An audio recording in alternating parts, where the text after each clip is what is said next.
கிறிஸ்துக்கள் மிகவும் பிரியமானவர்களே, கர்த்தராகிய இயேசு கிறிஸ்து நாமத்தினாலே உங்களை வாழ்த்துகிறேன்.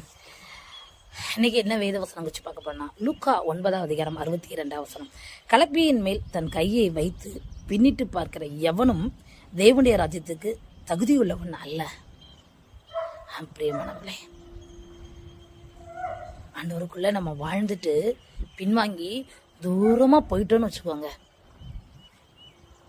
விலகி ஆண்டவர் விட்டு ரொம்ப தூரமா போயிட்டோன்னு வச்சுக்கோங்க, தேவனுடைய ராஜ்யத்துக்கு நம்ம தகுதியா இருக்கவே மாட்டோங்க. ஆண்டவர் மன்னிக்க மாட்டாரா, ஆண்டவர் ஏற்றுக்கொள்ள மாட்டாரா அப்படின்னு கேட்குறீங்களா? கண்டிப்பா ஆண்டவர் ஏற்றுக்கொள்வாரு. எப்போ உங்க இதயத்தை நீங்க திறந்து கொடுக்கும்போது அந்த காரியங்கள்லாம் நடக்கும்.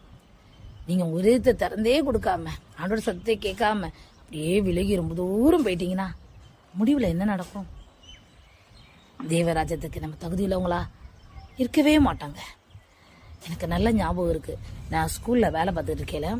அப்போ ஒரு மிஸ் வந்து ஜாயின் பண்ணாங்க. அவங்க பார்த்தா அவங்க சொன்னாங்க, நான் வட இந்தியாவில் மிஷினரியாக பணி செய்தேன் அப்படின்னு சொன்னாங்க. அவங்கள பார்த்தாலே எனக்கு அப்படியே வட இந்தியாலாம் ஊழியம் செஞ்சாங்களா அப்படின்னு அவங்கள பார்த்தாலே ரொம்ப சந்தோஷமாக இருக்கும்.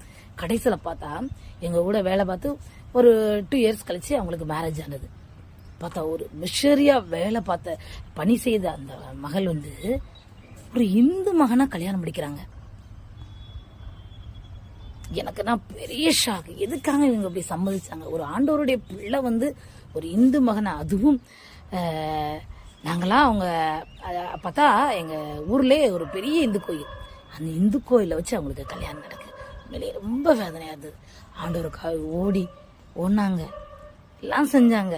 ஆனால் பார்த்துங்க, அவங்க வாழ்க்கையானது பின்மாற்ற வாழ்க்கையாக மாறி போயிடுச்சு பாருங்க.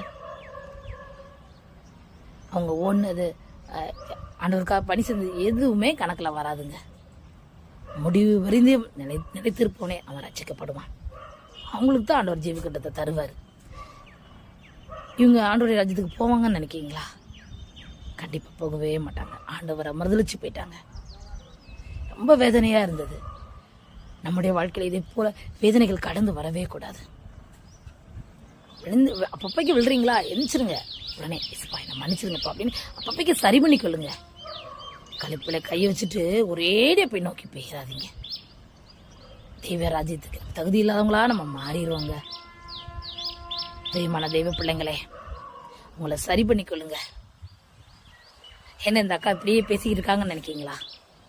என்னுடைய வாஞ்சி விருப்பம், நானும் சரி, என் குடும்பமும் சரி, நீங்க எல்லாரும் சரி தெய்வராஜ்யத்துக்குள்ள போகணும், பிரவேசிக்கணும். இதுதான் எங்களுடைய வாஞ்சியும் விருப்பமா இருக்கிறது. ஆமென். அந்த இயேசுவை நம்புங்கள், ஏற்றுக்கொள்ளுங்கள், விசுவாசிங்கள். கர்த்தருடைய கரத்திலிருந்து பெரிய அற்புதம்